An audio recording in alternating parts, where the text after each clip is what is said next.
12e bataille.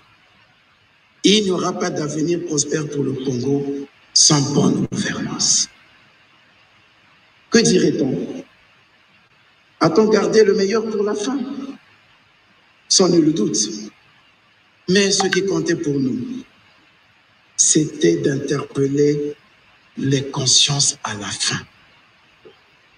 Interpeller nos consciences. Ce qui se dit à la fin, c'est ce qui reste le plus gravé dans la mémoire.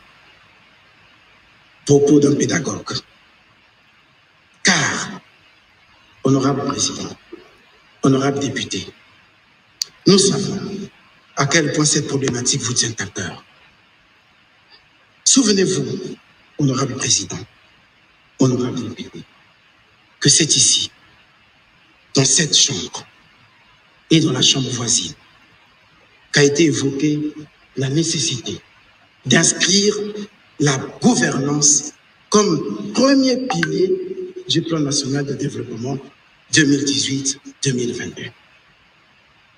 La bonne gouvernance, cette valeur qui réunit à elle seule, désormais, toutes les vertus.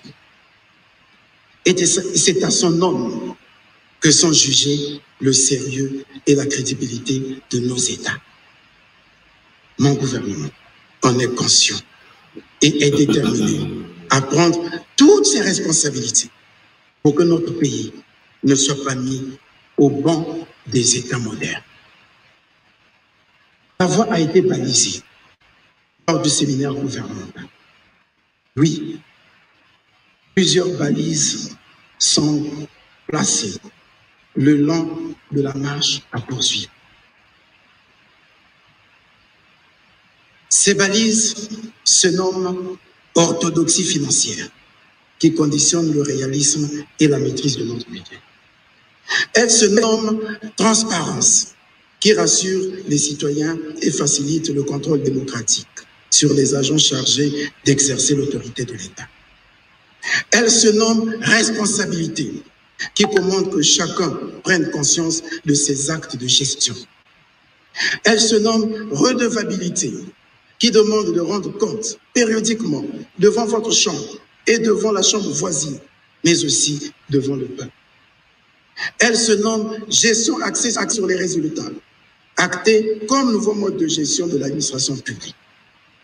Elle se nomme capacité de répondre aux besoins de la population. Elle se nomme amélioration du climat des affaires.